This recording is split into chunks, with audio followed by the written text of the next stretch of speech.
On va entamer la lecture.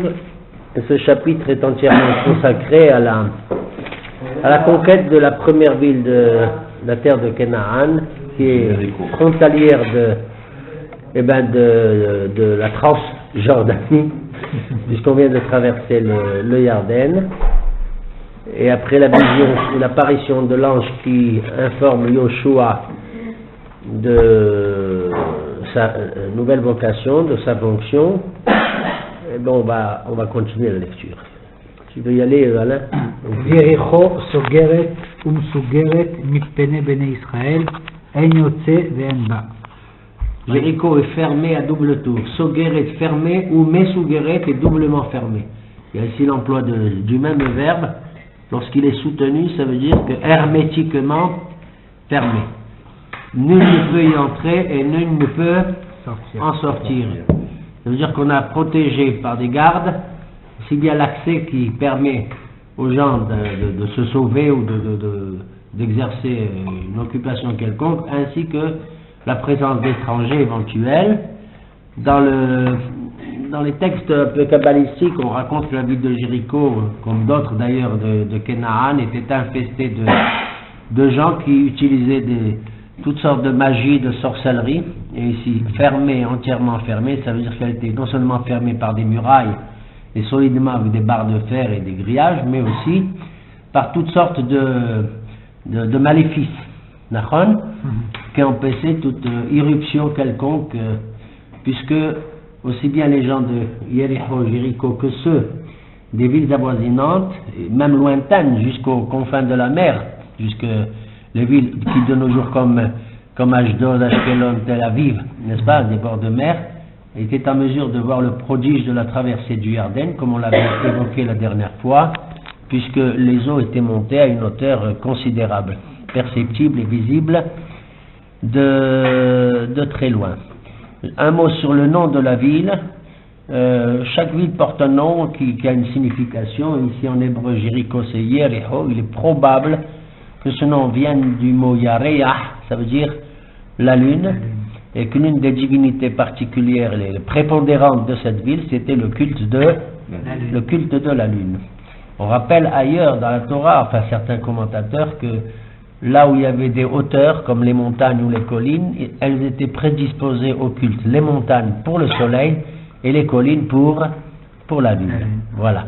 Voilà pourquoi on retrouve cette expression fréquente dans le Tanakh, dans la Bible, quand on parle de l'idolâtrie. N'agissez pas comme les autres nations qui adorent ce qu'il y a sur les montagnes ou ce qu'il y a sur les collines. Allusion aux astres et en particulier au soleil ou à la lune. Yericho, Yareach. Joshua, the battle of Jericho, Jericho, Jericho.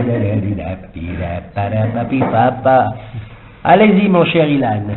Vayomer Adonai el Yoshua re'e natati beyadecha et Yericho ve'et malka gibore echail. Et ainsi l'Éternel s'adresse à Josué, je t'ai livré aussi bien Yericho que son roi et Giboré Haïl, les habitants qui sont tous formés au dur combat. Giboré Malka, son roi, son Melech, son roi, et Giboré Haïl et tous les vaillants militaires, soldats qui en font partie. Ici, dans ce deuxième verset, il est dit, et Dieu dit à Yoshua, on n'a pas vu de révélation, c'est la prolongation, c'est la continuation de la fin du chapitre 5, rappelons-nous, où un ange s'était manifesté à Yoshua avec une épée dans la main, et vous vous souvenez qu'il avait dit, Halanu im letzarenu, Yoshua avait peur, il a dit, es-tu des nôtres ou fais-tu partie de nos ennemis? Il lui a dit non, Atabati, on se souvient. Maintenant je viens, puisque je suis l'ange qui aurait dû accompagner les enfants d'Israël dans le désert du temps de Moïse, du temps de Moshe Rabbeinu. Et Moïse a refusé qu'on soit, nous, peuple d'Israël, dans le désert conduit par un ange, si ce n'est que par Dieu lui-même.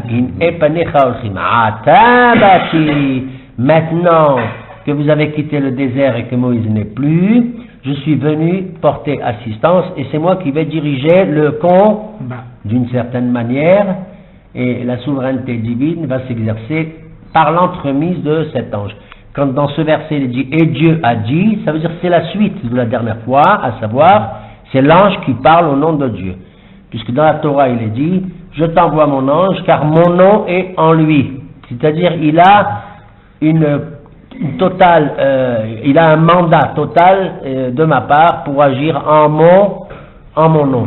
On sait qu'il y a des anges qui portent certains noms. Un en particulier, il porte un nom, c'est le même tête Resh Vav Nun, celui-là.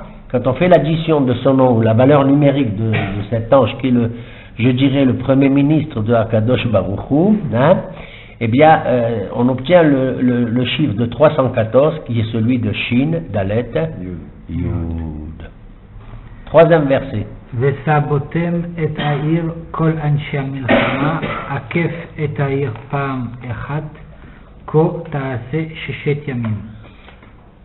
Alors, il leur est recommandé donc de faire le tour de la ville de Jéricho, autour des murailles extérieures, Sabotem, allez, Saviv, c'est un du mot Saviv, Nachon, ceci une fois par jour, et ce pendant 6 jours. Voilà, pendant 6 jours, on va tourner une fois par jour. Et le 7e jour, on va tourner combien de fois? 7 fois. D'accord? Voilà. Ça rappelle un peu Sukkot, ça, non? Ça rappelle un peu Sukkot. Alors, selon nos maîtres, dans la tradition orale, le début de la conquête de Jéricho, c'est-à-dire le fait de tourner autour, a commencé le premier jour de la semaine, c'était un dimanche. Et le 7e jour était un Shabbat. Et quand bien même c'était un Shabbat, ils ont tourné pas seulement une fois, mais 7 fois, et on verra dans quelles conditions dans le chapitre suivant.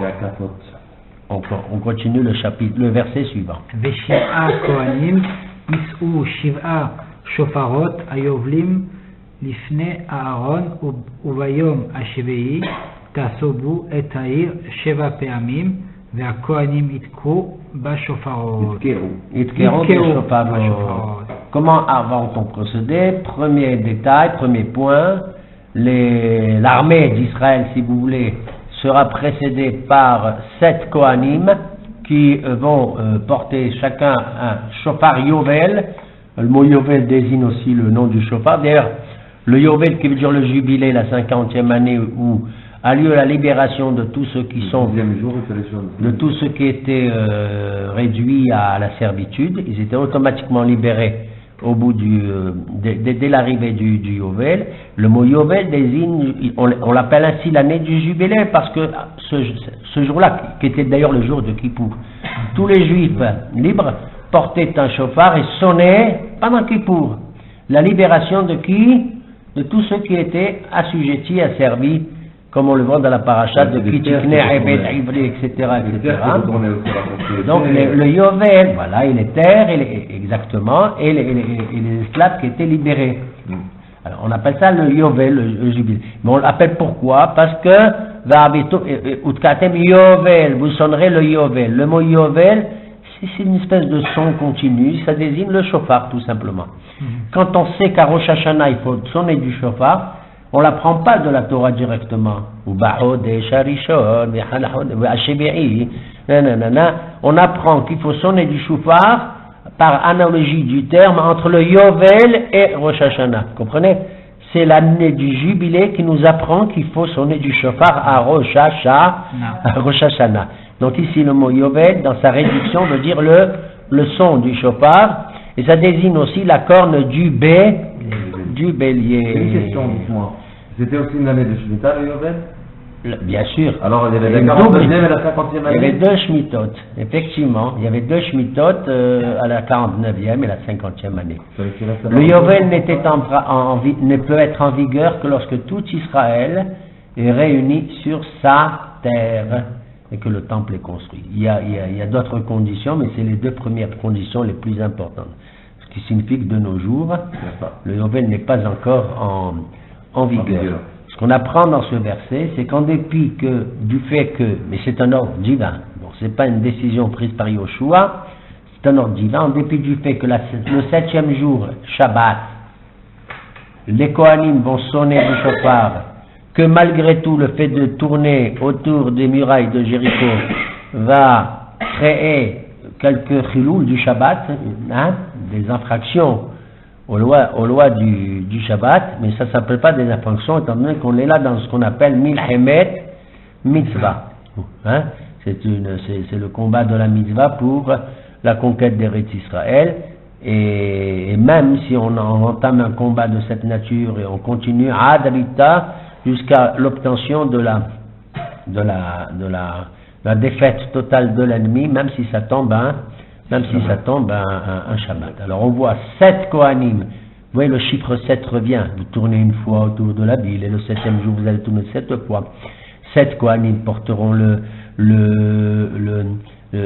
chauffard, et puis à part cela, des Kohanim vont suivre avec le Aaron Abrit, avec l'arche sainte, Nachon, et on verra la population, enfin les gens qui vont également tourner autour de ça. C'est vrai que la notion de Sabbotem, tourner autour de la ville, évoque ce que nous faisons pendant la fête de Rosh Hashanah Rabbah, la fête de Sukkot, qu'on appelle la fête de Shaban, où le 7e jour précisément, c'est Rosh Hashanah Rabbah. Nous tournons 7 tours autour de la Théba, de l'arche, notre arche, enfin de notre pupitre sacerdotal, et on fait un tour de la Théba pendant les 6 premiers jours, hein, à Sukkot, avec les loulavim, etc.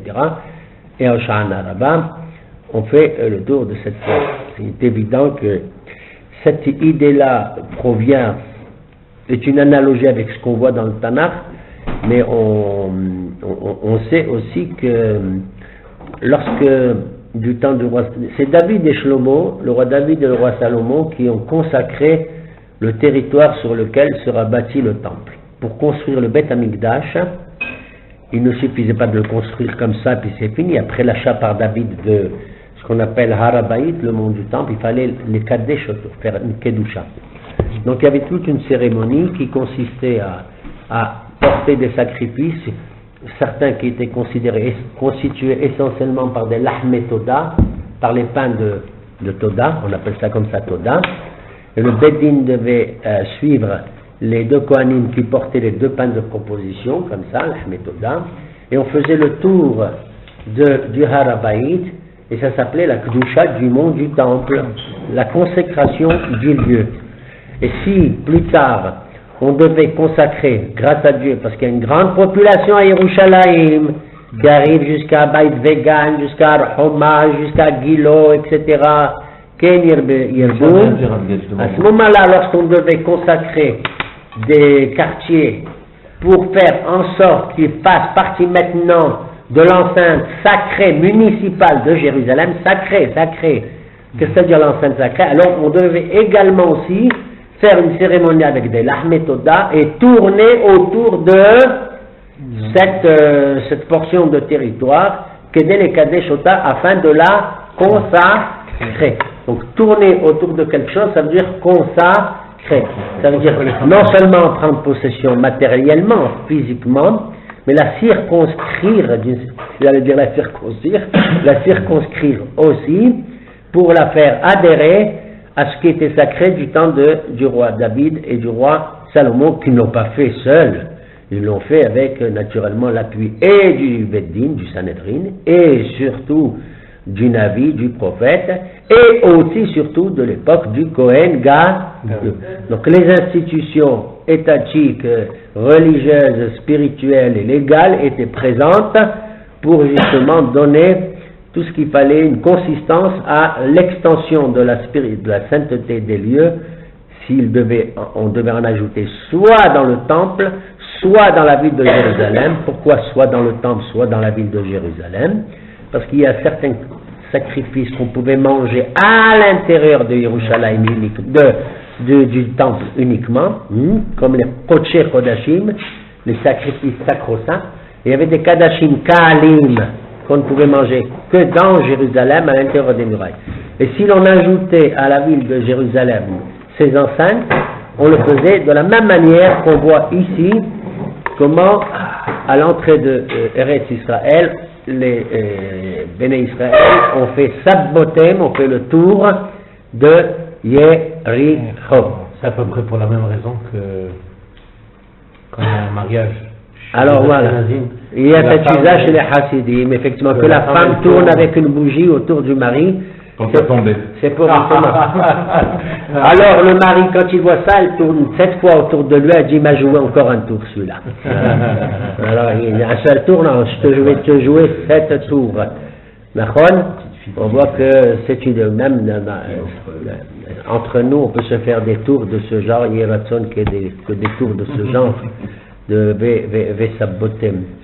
Et d'ailleurs, il y a une référence importante à noter à propos de cela aussi, c'est le psaume, le Mizmor numéro 48, que d'ailleurs, nous récitons tous les lundis. Mon cher Shimshon, rappelons-nous, demain matin, si Dieu veut, il est là, Shimshon. Tous les lundis, on dit, et chaque jour, il y a un psaume spécial, Yom Sheni. Alors regardez, Efeno parti en réalité, ça un mizmor magnifique qui parle de la beauté de Yerushalayim, etc. Et là-bas, il y a un passage qui dit comme ça, Pasegouar menote, Sobbusion vehaqifuha. Vous voyez? Vous vous rappelez? Sobbusion vehaqifuha passeru armenoteha. Sobbusion. Faites le tour de sa Bible, de Sion, et entourez-la, passez-vous à Arménotéa, passez-vous comme Pisga comme Pisgadze, Pisga, allez sur les hauteurs et édifiez Arménotéa, Armon, les palais, les châteaux, les palais, les résidences somptueuses, etc., pour la beauté de Yefenov, Mesos, Kolaaret, la beauté de Yerushalayim. On sait qu'il y a une halakha, on l'avait évoqué au début, je crois, qu'il y a une certaine sainteté aussi en dehors de Jérusalem, dans les villes qui sont entourées d'une muraille. On se rappelle la halakha concernant la lecture de la Megillah. Il y a aussi des lois d'ordre légal sur l'acquisition des biens, des appartements, des maisons et tout, qui sont différentes dans les villes murailles que dans les villes ouvertes, les villes fortifiées que dans les villes qui sont ouvertes. Il y a un délai qui n'est pas normal quand s'il y a un contentieux entre l'acquisiteur, le client, l'acheteur et le vendeur. Alors, dans une ville entourée de murailles, le vendeur qui habite la muraille a encore devant lui 1 an pour récupérer son bien s'il le souhaite, ce qui n'est pas le cas dans une ville, ouverte. Et là-bas, dans la Gemara de Shevuot, c'est pas Shavuot, c'est Shevuot, les serments, page 15b, il est question, entre autres, justement, de ce thème de la cérémonie qui est organisée pour les Kadesh, ajouter une consécration en plus de Yerushalayim. Et là-bas, il est mentionné, c'est beau à voir, un point particulier, c'est le mont des Oliviers, Harazetim. Et toute une discussion pour savoir est-ce que le mont des Oliviers fait partie de la ville de Jérusalem en tant que ville sainte ou pas. Et alors il y a des avis qui sont partagés parce qu'à l'époque de David et Shlomo, le mont des Oliviers se trouve du côté est de la ville et c'était le Makom HaToref, c'était le lieu le plus fragile de Jérusalem, étant donné que toutes les conquêtes des Romains et des Grecs, on va approcher de Hanouka, se faisaient par là-bas. Puisque du mont des Oliviers, qu'est-ce qui se passe? On dominait l'ensemble du mont, l'ensemble de la ville, et de David, etc. Alors, ils ont eu l'idée, du temps de Ezra après, aussi au retour des Juifs pour l'édification du Bayit Sheni, ils ont eu l'idée de consacrer aussi, non seulement le bas du mont des Oliviers, mais également le haut. Pourquoi? Parce que dans aussi bien le Shipor, le bas que le haut, il y avait des espèces pas de marais, d'étangs, à l'époque il y avait des étangs qui étaient très importantes pour l'élevage des animaux qui étaient destinés au temple ou ailleurs. Et donc, ils avaient aussi procédé du temps de Ezra à la consécration du mont des Oliviers, le Har Hazetim qu'on appelle aussi Har Mishha. De là-bas, on faisait aussi la cérémonie de la Para Adouma.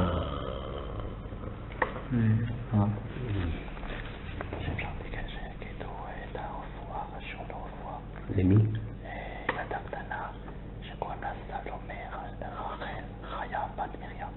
Alors, le shiur est consacré à la fois chez les Mad d'une petite fille, Shalomé Haya, Rachel Haya, Bat Miriam. Pas celle qui. Bon. Yeratson, Betor Sh'ar, Kol Hole, Amo Israël. Amen. Ouais. Alors, voilà. Vesaboté Metahir, on a vu, y compris le Shabbat. Verset 4 ou 5. Ve'aya, Bimshor, Bekeren, Ayovel, Kesham Achem, Keshom Achem. Kesham Achem et Kol HaShofar, Yariu Kol Ha'am, Teruah Gedola, Venafla Chomat Aïr, Tartea, Ve'alu Ha'am Ish Negdo. Et lorsque il avait instruction Yeshua qu'il avait donné à l'avance déjà au peuple, ne bronchez pas, n'émettez aucun son, aucune manifestation quelconque, uniquement lorsque je vous ferai signe, on n'entendra qu'une seule fois par jour le son du shofar qui sortira de la bouche des Kohanim, des 7 Kohanim. Et lorsque moi je vous donnerai l'ordre, il est fort possible, disait le commentateur, il est possible que le peuple n'a rien fait pendant les 6 jours, les 6 premiers jours. Le peuple ou les gens affectés à tourner autour de Yericho n'auraient fait que cela, et ce n'est que le 7e jour, au signe donné, qu'il y avait parmi les soldats, les gens présents, des gens qui avaient aussi des chauffards rot, et au signal donné par Yoshua, il a retenti des teruot, ce qu'on appelle de nos jours les truot, hein, des sons coupés comme ça, très forts, comme les autres nations le faisaient aussi à l'époque, dans l'Antiquité, quand on va en guerre et tout. Donc c'est une manière de redonner courage aux soldats, mais aussi pour terroriser, effrayer l'ennemi, etc. Hein, pour montrer notre détermination à combattre. Lorsque je vous donnerai l'ordre, vous agirez ainsi et vous ferez. Un des Mefarshim, il dit comme ça, je crois que c'est Rabbi Yitzhak Abrabanel, que lorsque le peuple tournait autour de Jéricho, moi je me suis posé la question de savoir, bon, et les autres dedans, qu'est-ce qui se passe? Mais c'est vrai, on dit le roi, Giboré Haïl, c'était tous des gens compétents, des vaillants, hein, c'était attention, Yamam, comment on appelle ça? Et ils ne bronchent pas, ils ne font rien. Et le Ram là-bas, il dit, ils n'ont pas bougé parce qu'ils ne sont même pas rendus compte de tout ça. Moi, ça m'étonne. Quand bien même le peuple était distant des murailles de Jéricho même d'1 kilomètre, hein, à supposer ça se voit, Jéricho n'était pas endormi, il y avait certainement des sentinelles de partout, certainement la population toute entière était intriguée par tout cela, puisque personne n'entre, personne ne sort, c'est clair et net que si personne sort, il y a une tension très forte qui réside, et que les regards il y a des milliers et des milliers de regards qui sont portés depuis Jéricho jusqu'à ce qu'il se passe. Et même si on tourne dans le silence autour de la ville, ça se voit, puis tant de milliers de gens on va peut-être voir la suite, combien ils étaient à tourner autour. Ah, il dit ils n'étaient pas très proches des murailles pour éviter qu'on leur jette, parce que le combat des gens de l'intérieur, c'est quoi? C'est de jeter quoi? C'est de jeter des pierres très lourdes, hein? Bon, les armes qu'ils avaient, ou des flèches, ou de l'eau bouillante, Des lance-pierres. ou des lance-pierres, ou des choses comme ça. Mais il était étonnant, j'adhère pas franchement à cette explication, que les Shiba'a Hakafot, Hakafa Rishona, Hakafa Shniya, etc. Et cependant, oui, en plus, et cependant 6 jours, et surtout le 7e où on tourne 7 fois, etc., que tout ceci puisse passer inaperçu. On continue. ויקרא יהושע בן נון אל הכהנים, ויאמר עליהם, שאו את ארון הברית, ו7 כהנים יישאו 7 שופרות יובלים לפני ארון אדוני. Répétition, parce qu'on a appris déjà, ce qu'on a appris là maintenant, c'était l'ordre donné par l'ange à Yoshua, et maintenant c'est ce que Yoshua transmet au peuple, ce qu'il vient d'entendre. Donc c'est une redondance du verset. ויאמר אל העם, עברו וסובו את העיר, וחלוץ יעבור לפני ארון אדוני. Oui. Et il donne l'ordre au peuple, suivez l'arche sainte. Au peuple, c'est quoi le peuple? C'est pas les femmes et les enfants, ni les gens âgés, bien entendu, mais ceux qui sont Anjam il Hamas, ceux qui sont en âge de faire la guerre, quand bien même la guerre à proprement parler n'est pas donnée, n'est pas lancée. Hein, il n'y a pas de combat. On peut tous faire le tour, se balader autour de Jéricho, mais il s'agit que mais ils étaient considérablement nombreux.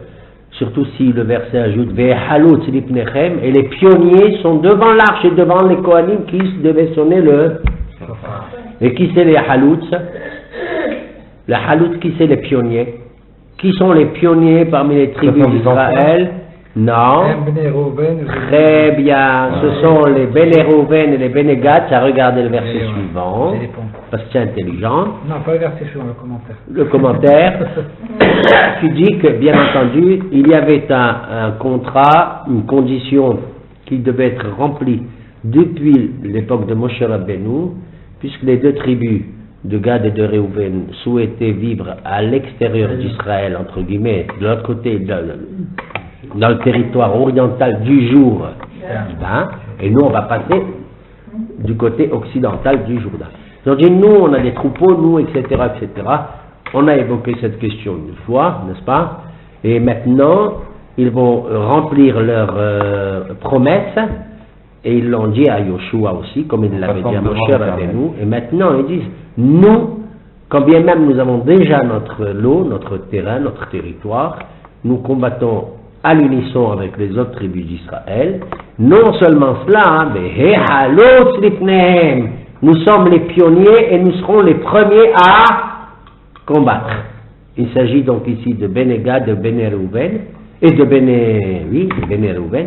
Mais il y avait aussi la moitié de la tribu de Ménaché, mais eux ils n'ont rien demandé. Ménaché n'a rien demandé.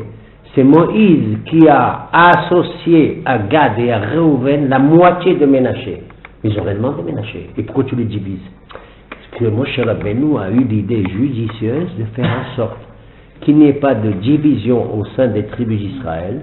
Parce que si les deux Gad et Reuven sont de l'autre côté du Jourdain et les 10 on est là, il risque d'y avoir une division ethnique. Qu'est-ce que je sais pas moi, à droite il y a les Marocains, à gauche il y a les Tunisiens, on va savoir ce qui va se passer. Tu comprends? Alors il a dit pour faire la paix entre les Marocains qui sont à droite et les Tunisiens qui sont à gauche, on va envoyer les Constantinois, la moitié de Ménaché, parce qu'ils sont capables, ils sont entre les deux. En Tunisie, Maroc, qu'est-ce qu'il y a au milieu? C'est l'Algérie, Nakhon. Pourquoi tu es pâle, Milan, quand je parle comme ça? Pourquoi tu es pâle? Pourquoi tu as envie de me faire quelque chose? Alors, ils ont dit, je vais envoyer la moitié. Pourquoi la moitié? Étant donné qu'il y a la moitié de Reuven, de Ménaché là, et la moitié ici, ils ne peuvent pas se diviser, c'est la même famille. Tu comprends un peu? Tu mets les Atali là, les Gadj et les Herbib là, ils ne vont pas se diviser, ils sont toujours soudés, unis entre eux. Alors, de la même manière que un demi-ménaché plus un demi-ménaché resteront sous en une seule tribu. De la même manière, Gad et Réhouven seront toujours soudés avec les 10 autres tribus d'Israël. Est-ce que c'était fait exprès qu'on envoie une tribu de servantes et une tribu de Léa? Réhouven et Gad. Gad est issu de Zilpa, oui, bon, et bien pourquoi pas. Il y a une. C'est eux qui ont il y a un commentaire là-dessus, il y a quelque chose, non, à partir du. C'est fini, une fois que les enfants sont nés, d'ailleurs ça va être l'objet de la paracha de cette semaine, si je veux, la naissance des. Non, ils sont nés la semaine passée. Ils sont nés la semaine passée. Ils sont nés hier. Ils sont nés hier déjà. Ils sont nés hier. Bon, on va faire leur bar mitzvah de cette semaine si Dieu veut. Oui, non, on signale que bon, Dan et Naphtali sont de la première servante, Gad et Asher sont de la seconde servante, Bila et Zilpa, les 6 autres viennent de Léa, et Yosef, pour l'instant Binyamin va naître cette semaine, sont de Rachel. D'accord. C'est fini, on le mentionne, mais depuis leur naissance, ils ont le même statut que tous les autres enfants. Ils sont consolidés. Il n'y a pas de. ils n'ont pas de Mahamad, hein. Il n'y a pas de citoyens de seconde zone au niveau des tribus d'Israël. Shifte Ya'edut l'Israël sont les tribus divines, témoignages d'Israël. Vous comprenez? Ouais. Donc, on peut dire à la limite, même si elles sont moins évoquées, Bilha et Zilpa, qu'elles n'ont jamais fait l'objet du temps, en tout cas dans leur relation avec Yaakov, ou dans la relation du texte biblique d'une discrimination quelconque. Hein? À peine on emploie le fait qu'elles sont chiffrotes, mais c'est tout sans plus. En tout cas, chez nous, on va pas de Zilpa ou de. Hein? On n'a pas ce prénom. On n'a pas ce prénom. Mais en plus, elles étaient sœurs. Les deux chiffres, elles étaient sœurs et les deux femmes étaient sœurs aussi. Très bien. Mais ceci nous conduit à notre Voilà, débat, à mon notre cher débat ami, de Shabbat. que nous évoquerons éventuellement Shabbat. Éventuellement Shabbat. Effectivement, la question du patriarche, il y en a d'autres qui s'additionnent à cette question. Et donc, oui, non, mais le statut de tout l'ensemble des tribus, quelle que soit leur origine et la naissance, ne présente aucune difficulté.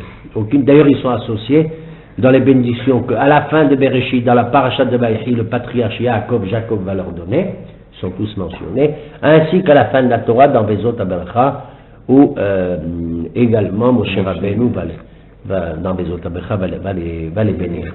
D'accord? Donc, ces Gad et Reuben, il se trouve, c'est peut-être les tribus qui étaient les plus...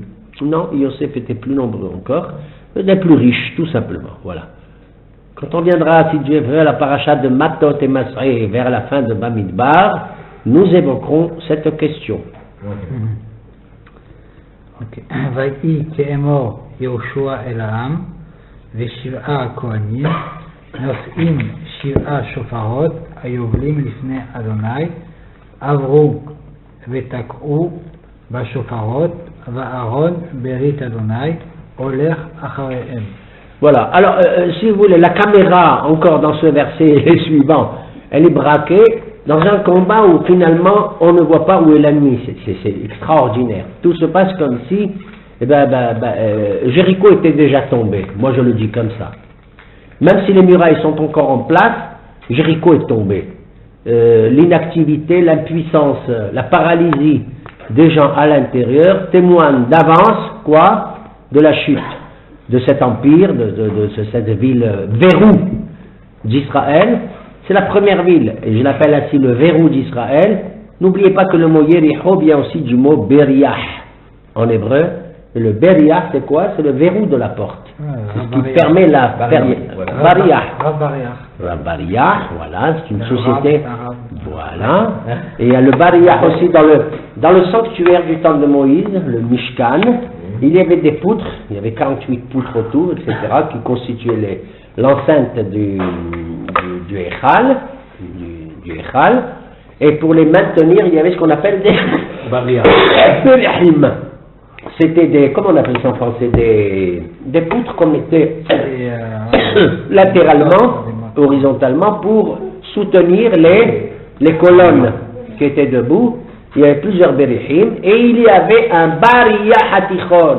En plus, au milieu, il y avait un long Bariah qui soutenait la cohésion de l'ensemble des Amudim, Ateshitim, comme dans la paracha de Terumat et Tzavé. Il y avait en tout 48. Il y avait 48 montées, 48 poutres qui s'élevaient pour former l'enceinte du Mishkan, du sanctuaire du temps de Moïse. Et nos maîtres nous disent, ces 48 sont venus en l'honneur des 48 prophètes scripturaires qu'il y a dans la Bible. On a eu des milliers de prophètes en Israël. Mais leur mission n'a été que temporaire et provisoire. D'une part, très éphémère, elle n'avait pas de but pour être transmise dans les générations. Mais les 48 dont on parle, qu'ils aient écrit un chapitre, 50 chapitres, ou un mot, ou une lettre, ce sont les prophètes dits scripturaires, dont le message a mérité de faire partie de Torah chez Bir Tav, donc du Tanakh. Il y en a 48. Voilà pourquoi il y avait 48 Amudim chez le Hatzeshitim, du bois d'acacia, d'autres disent l'acacia c'était du cèdre, etc. Bon, en fonction des 48 prophètes en question. Pourquoi on lui raconte tout ça, moi? À cause de Yericho. Yericho, Baria. Donc il y avait un Baria, un essieu, si vous voulez, transversal, qui soutenait. Cet essieu, ce Baria, pourquoi? Il est la poutre maîtresse qui soutient et qui relie l'union de l'ensemble des 48. Eh bien, elles viennent de qui? Devinez. D'ailleurs, les autres aussi, les poutres. Ils viennent depuis très longtemps.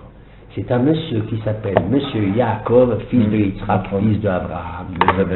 Lorsqu'il était descendu en Égypte sur l'ordre divin, tu vas descendre en Égypte, n'aie pas peur, etc. On le verra plus tard avec l'affaire de Yov. C'est Nachon. Il est dit là-bas qu'il a pris des petits plants de cèdre et d'acacia et qu'il les a plantés en Égypte et ils ont poussé et il leur a dit lorsque vous me montrez, etc., lorsque vous quitterez l'Égypte, vous emporterez ça pour en fabriquer des barillas et des atseshitim ramdim. Nous poursuivons le texte.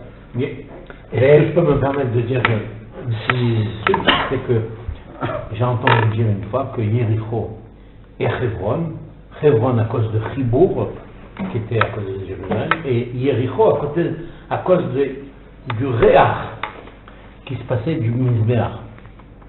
Est-ce que ça marche? Ben, tout marche, ben, ça marche. Ça marche, tout marche.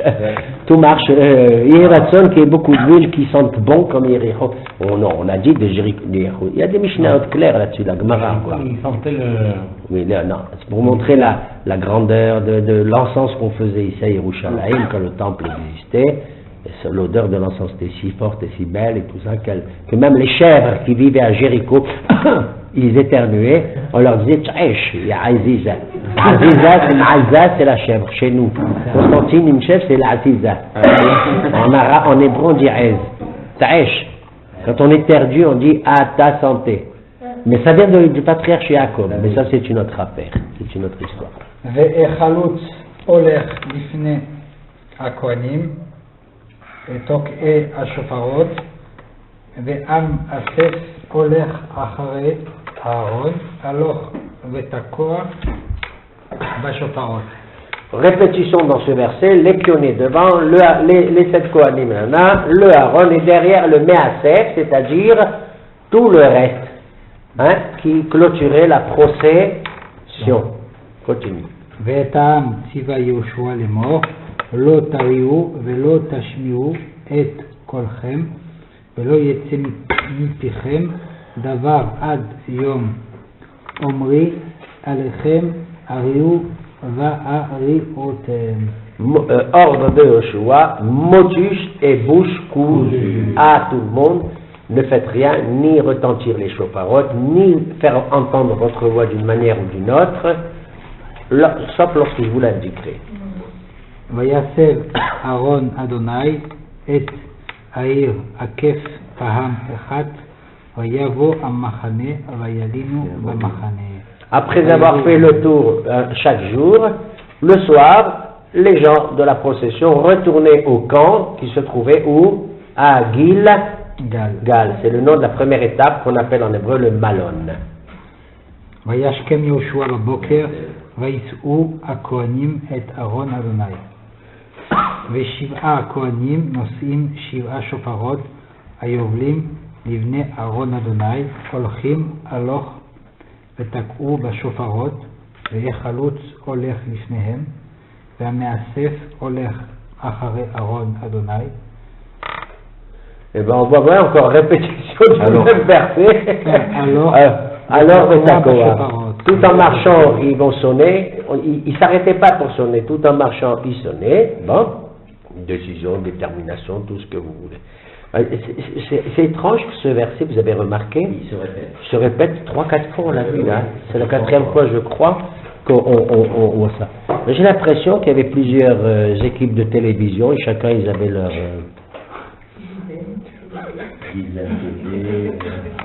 Non, on va laisser aux érudits le soin de voir les différences ou les nuances qu'il y a dans ces psukim. Peut-être que l'image, si vous voulez, ça a duré une semaine quand même, a tellement ému qu'on en parlait tellement dans les chaumières, le soir, au Malon, n'est-ce pas, que, ben voilà, qu'est-ce que vous avez fait? Alors on répétait. ils répétaient à leurs femmes, à leurs enfants, aux gens âgés, tout. On a tourné. Et qu'est-ce qu'il a dit au choix? Il a dit ça. Qui c'est les Kohanim qui étaient là-bas? Alors il dit c'était Flan, un tel, plouné. Il était là-bas, tout ça. Gad, il était venu. Oui, t'es fou, Gad, et Reuben, ils sont venus. Comprenez? Quand il y a une répétition comme ça veut dire qu'on en parle beau et qu'on répète beaucoup. C'est le sujet de la semaine. Quand une personne prend une perceuse pour pouvoir faire un trou ou faire quelque chose, le fait de faire un tour, une fois, une deuxième fois, une troisième fois, quelqu'un il doit ressentir qu'il y a quelque chose qui est en train de se passer. Est-ce qu'ils avaient ressenti les juifs? Est-ce qu'ils avaient ressenti qu'il se passait déjà quelque chose? Rien. Rien du tout. Seulement rien. Il se passait rien du tout, si ce n'est que... Moi, j'ai l'impression, c'est comme quand tu veux faire un exercice. Tu veux approcher la nuit et tout, t'as peur peut-être au début. D'accord? On dit tourne autour. Tu tournes. Le deuxième jour, tourne autour. Un peu moins. D'accord? Le troisième et tout, que ça. Non, il se passait... D'ailleurs, on a vu que l'ordre de Yoshua, c'était silence. Donc il y a un silence effrayant. Et le silence encore le plus effrayant, je vous dis, c'est celui de l'intérieur, de l'intérieur de Yericho. Le monsieur qui a une perceuse qui fait un trou, je me permets de te dire, mon cher Avner, qu'un type qui fait comme ça, c'est trop usant. Un bon entendeur. Alors là, je crois que ça va pas pour les journaux. Tu es célèbre, on met ta photo dans les journaux de Jéricho. Vas-y. ויסובו את העיר ביום השני פעם אחת, וישובו המחנה, כה עשו 6 ימים. Continue. ויהי ביום השביעי וישכימו כעלות השחר, ויסובו את העיר כמשפט הזה 7 פעמים. רק ביום ההוא סבבו את העיר 7 פעמים. Ce n'est que le 7e jour, on le répète encore qu'ils ont tourné 7 fois et pas une fois, parce qu'il y a certains commentateurs qui ont cru voir dire non. Ils ont tourné une fois pendant les 6 jours, et le Shabbat c'était le 7e tour une seule fois. Ils ont dit non, voilà le percé, il le répète ici. Ils ont tourné 7 fois également par le... Donc, mais le Shabbat, ils ont commencé à tourner Ka'alot HaShahar, au lever du jour, du soleil. Et vraiment, lorsque l'aurore commençait à poindre à l'Otashahar. Ils ont fait 13 tours. Ils ont fait le Netzahama. 6 plus 7, ça fait 13. Nachon. Yudgimel Rahamim Midot.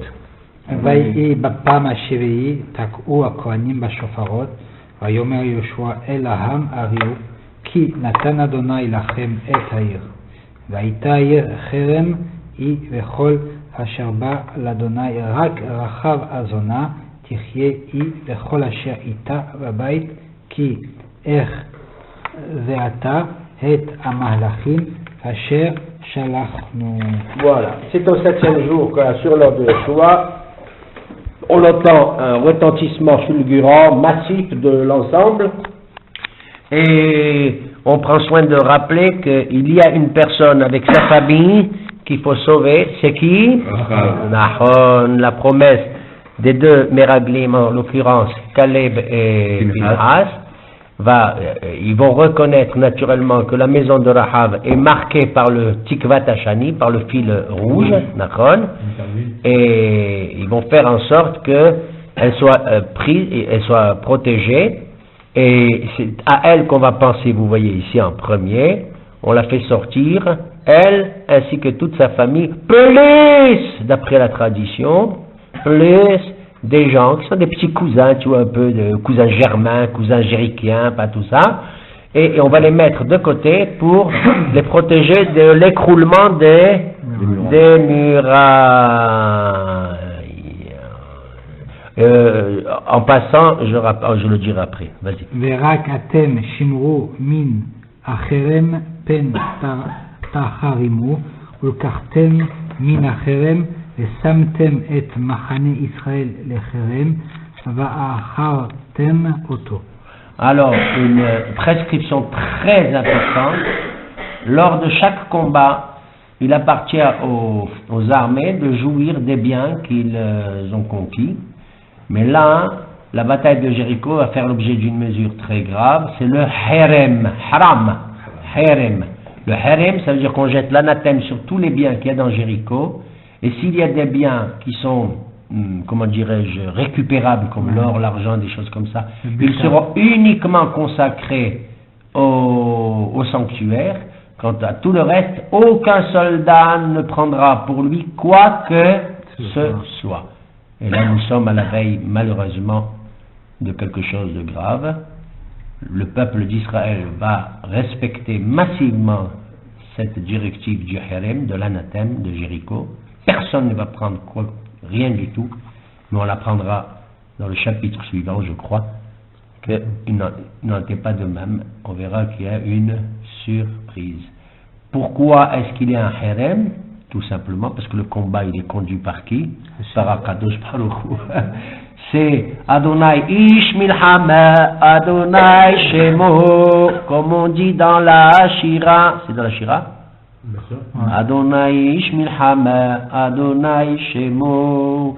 Et donc, on n'a pas le droit de jouir d'aucune manière de cela. C'est pour bien indiquer que le verrou d'Israël, il est ouvert par le nez, par l'intervention divine. וכל כסף וזהב וכלי נחושת וברזל קודש הוא לאדוני אוצר אדוני יבוא. Voilà, tout ce qui est or, argent, נחושת ou barzel, fer ou cuivre ou airain sont consacrés donc, et pour la jouissance des choses du sanctuaire, et non pas pour un usage profane de qui que ce soit, ni pour Yoshua, ni pour les généraux, ni pour les aloufim, les tataloufim et les patataloufim. Bon. וירא העם ויתקעו בשופרות ויהי כשמוע העם את כל השופר ויריעו העם תרועה גדולה ותיפול החומה תחתיה ויהל העם העירה איש נגדו וילכדו את העיר. Voilà. C'est la fin, non? Non. Ah, on est bientôt à la fin. C'est la dernière seconde, la dernière minute. Tout le monde retentit avec le chauffard. Et taratata, quelle heure est-il? Je n'en sais rien. Il est? Mais il était là-bas à l'époque. Je parle de Jéricho. C'est Shabbat encore. C'était Shabbat encore. C'était peut-être la Souda Shlichit ou Shnia. C'était juste avant on venait de finir Shaharit et Moussa. Pendant que certains prennent l'apéro, les murailles tombent tranquillement. Vatipola Homa Tahtea. Elle est tombée sous elle. Qu'est-ce que ça veut dire elle est tombée sous elle? Quand une muraille s'effondre, comment elle fait? Elle est debout. Elle fait elle s'effondre, elle va à gauche ou à droite. Et puis tu la vois s'aplatir. Elle est là devant toi. Non, Tahtea. Elle s'est encastrée dans le sol, comme si le sol s'était ouvert, n'est-ce pas? Et la muraille est rentrée à l'intérieur du sol. D'après la tradition, un tiers était rentré, un tiers s'était brûlé et un autre tiers était brûlé. Bon, en gros, c'est à peu près la même répartition qu'on trouve dans dans le Migdal de Babel. Ouais. Quand il est tombé, il y avait un tiers comme ça, un tiers comme ça, un tiers comme ça. Qui est resté. D'ailleurs, dans la Gemara de Brachot, on rappelle que lorsqu'on va en Israël et qu'on voit les lieux où sont produits certains miracles, si tu vois la pierre où Moïse était assis lorsqu'il a fait la guerre contre Amalek, si tu vois les pierres qui étaient tombées du ciel, on va en parler plus tard aussi dans Yoshua, qu'on appelle les pierres de Al-Gabish, et c'est mentionné aussi dans le prophète Nabi Hizqiyal Nabi. Si tu vois le lieu où les enfants d'Israël ont traversé le Jourdain, où ils ont traversé la mer Rouge, Kriyat Yamsouf, ainsi que d'autres lieux, etc., etc., tu dois faire une bracha chez Hasanissim, la Avotenu, Bamakom, Azeh, avec Shemu Malchut. Et celui qui voit, si tu connais, j'ai dit, et si tu connais pas, tu connais pas. Et donc voilà, mais si tu vois les murailles, voilà, tu fais aussi. ויחרימו את כל אשר בעיר מאיש ועד אישה מנער ועד זקן ועד שור ושה וחמור לצליחיו ולשניים האנשים המרגלים את הארץ אמר יהושע בואו בית האישה הזונה והוציאו משם את האישה ואת כל אשר לה כאשר נשבעתם לה. ויבואו הנערים המרגלים ויוציאו את רחב ואת אביה ואת אמה ואת אחיה וכל אשר לה ואת כל משפחותיה והוציאו והניחום מחוץ למחנה ישראל. והעיר שרפו באש וכל אשר בא רק הכסף והזהב וכלי הנחושת והברזל נתנו אוצר בית אדוני ואת רחב הזונה ואת בית אביה וכל אשר לה החיה יהושע בתשע בקרב ישראל עד היום הזה כי הרביעה את המהלכים אשר שלח יהושע לרגל את יריחו. Et voilà, le chapitre se termine avec la préoccupation essentielle, promesse due, promesse accomplie, réalisée. On prend soin de Rahab avec tous ceux qui l'accompagnent. D'après certains commentateurs, elle avait avec elle plus de 200 personnes. C'est des petits cousins. Oui, les petits cousins, là, tu sais, ils ont toujours un tonton quelque part, une petite cousine, un petit cousin, tout ça, qui sont additionnés. Et elle a été donc, elle a survécu. Le texte dit un truc étrange, il dit jusqu'à aujourd'hui, il dit quelque chose comme ça. Hein. Jusqu'à ce jour, c'est étrange. Ça veut dire quoi jusqu'à ce jour? Elle n'a pas vécu jusqu'à ce jour. En vérité, elle va donner naissance, une descendance qui va nous marquer jusqu'à ce jour. On l'avait, je crois, évoqué.